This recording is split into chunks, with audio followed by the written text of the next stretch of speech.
Corta dos fundos.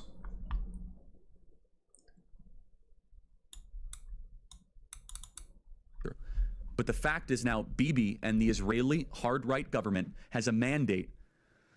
I gotta be careful the way I say this. They're gonna try to ethnically cleanse Gaza. Yep. I mean, I don't use that term lightly, okay? They're talking about basically removing 2.5 million people from there, okay?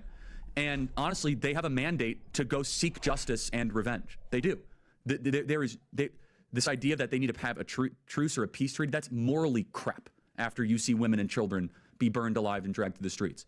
But there are some serious questions here, Patrick. And let me tell you, my pattern recognition over the last 5 years has become pretty sharp. COVID, Maui fires, Epstein. When I see a story and it doesn't click, our guts are usually right. Yeah, this one's very weird. Can I comment on the when you use the term ethnic cleansing, that will make the hairs on the back I'm not of your head. accusing them of that. I'm not. I'm just saying that term.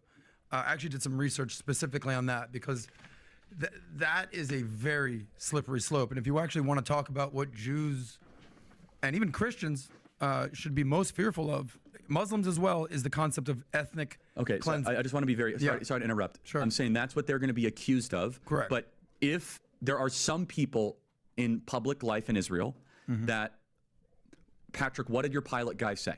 I want only Jews in Israel, right? Okay, that is a form of ethnically cleansing because 20% of Israel is Arab. Muslim. Correct. 20%. And people don't know. Closest thing to the Holocaust any of us have ever lived through, followed by their trying to ethnically cleanse Gaza. Wow, I've never heard Charlie say that before. I am telling you, Charlie never got taken out for views on anything except this. This would have seriously peed some people off. The idea that they need to have a peace or truce treaty is morally crap after seeing women and children burned alive and dragged through the streets. Oof. I'm telling you, this was it. You can tell everyone on the podcast was very uncomfortable and being very careful with their words. The question is, why? It gets worse.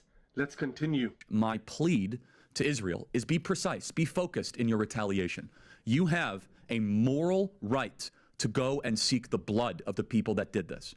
What I think would be bad for Israel, and I have a heart for Israel. I can't tell you what it did. It made me a stronger Christian in a way I can't even tell you, right? Be able to see where our Lord rose from the dead. My heart for Israel is that they don't overreact. Patrick, you hear what I'm saying here, right? That's my concern, because if they do, again, if they do overreact, I'm more coming from a place of thinking this was intentional. If they don't overreact, then this wasn't intentional. Meaning, if all of a sudden you see an all-out annihilation. What do you mean by intentional? That they knew it was going to happen? That no. When you're asking about the stand down 6 hours and 3 hours, then why did you? What intel are you getting? So we're on the same page. No, fair enough. Yeah, all I'm saying I just wanted to make sure I understood. If there is a major attack, it was intentional. If there's a major attack, and by the way, the number in the last however many years, the biggest number they have is 2,000, right? Palestinians that died. That's the biggest number they've had.